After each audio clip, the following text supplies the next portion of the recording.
काल बारामती येथे कोल्हापूर परिक्षेत्राचे विशेष पोलीस महानिरीक्षक श्री सुनील फुलारी यांनी वार्षिक मूल्यमापन निरीक्षणासाठी बारामती शहर पोलीस ठाणे येथे अधिकारी कार्यालयास भेट दिली। यामध्ये बारामती शहर पोलिसांनी नागरिक भेट व सुसंवाद मेळाव्याचे आयोजन केले होते। त्याचप्रमाणे त्यांना राष्ट्रपती पदक मिळाल्याबद्दल बारामतीतील नागरिकांनी त्यांचा सत्कार केला। यावेळी फुलारी यांनी पत्रकारांशी देखील संवाद साधला।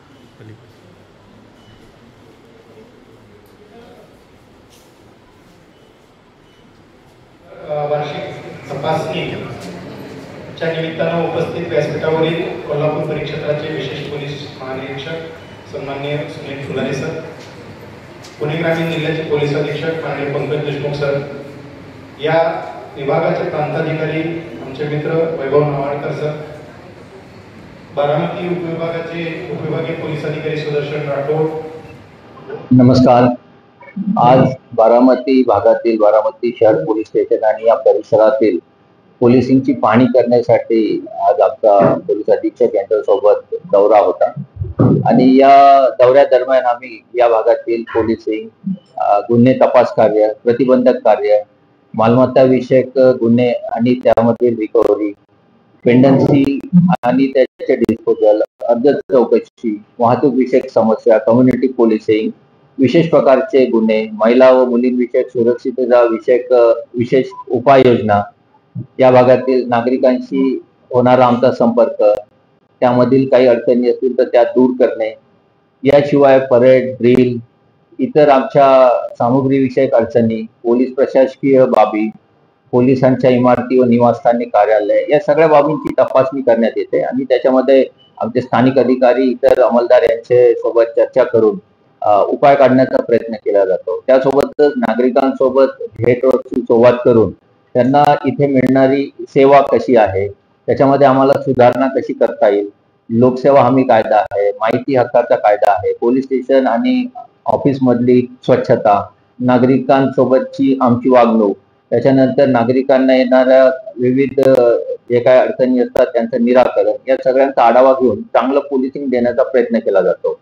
मी आज दौंड आणि बारामती भागातील पाहणी केली। काही प्रमाणात गंभीर गुन्ह्यांमध्ये घट आहे, परंतु आम्हाला मालमत्ता विषयक गुन्ह्यांमध्ये जी काही मालमत्ता रिकव्हर होते त्याच्यामध्ये आणखी रिकव्हरी करून लोकांना ती मालमत्ता परत देणे हा उपक्रम राबवायचा आहे आणि त्याच्यामध्ये तपासाची गुणवत्ता वाढवायची आहे।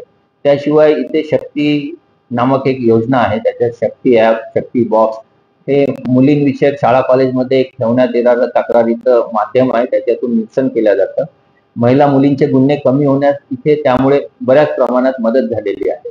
मला इथे काही महिला त्यामध्ये सामील झालेल्या कार्यकर्त्या भेटल्या, त्यांनी सांगितलं की याचा फायदा होत आहे, त्यामुळे ही योजना नक्कीच दौंड आणि बारामती भागाच्या पलीकडे सुद्धा पोलीस अधीक्षक नेतील अशा प्रकारे उपाययोजना करण्यात येत आहे। त्याशिवाय एक गाव एक पोलीस म्हणजे जी काही ग्रामीण भाग आहे तिथे खेड्यांची संख्या खूप जास्ती आहे, तर तिथे पोलिसिंग व्हावं, तिथली माहिती मिळावी आणि काही पोलिसिंग चांगलं घडावं यासाठी एक गाव पोलीस ही योजना इथे राबविण्यात येत आहे।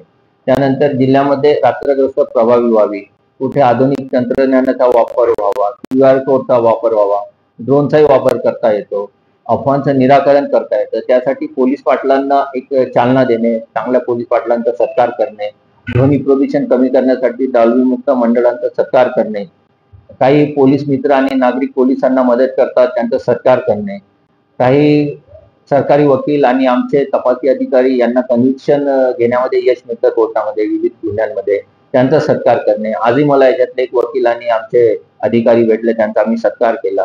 या सगळ्या प्रकारांमधून आम्ही चांगलं पोलिसिंग पुणे ग्रामीण मध्ये होईल आणि शासनाची जी 7 सूत्री योजना आहे 100 दिवसांमध्ये कार्यक्रम राबवायचा आहे त्याच्यामध्ये सहभागी होऊन पुणे जिल्ह्यात त्या सूत्रांमध्ये चांगली कामगिरी पार पाडेल असं सुद्धा आम्ही नियोजन केलेलं आहे। यामध्ये जिल्हा पोलीस अधीक्षक आणि त्यांचे सर्व अधिकारी अंमलदार सहभागी आहेत आणि चांगलं मजबूत पोलिसिंग पुणे जिल्ह्यात घडेल अशी मला आशा आहे।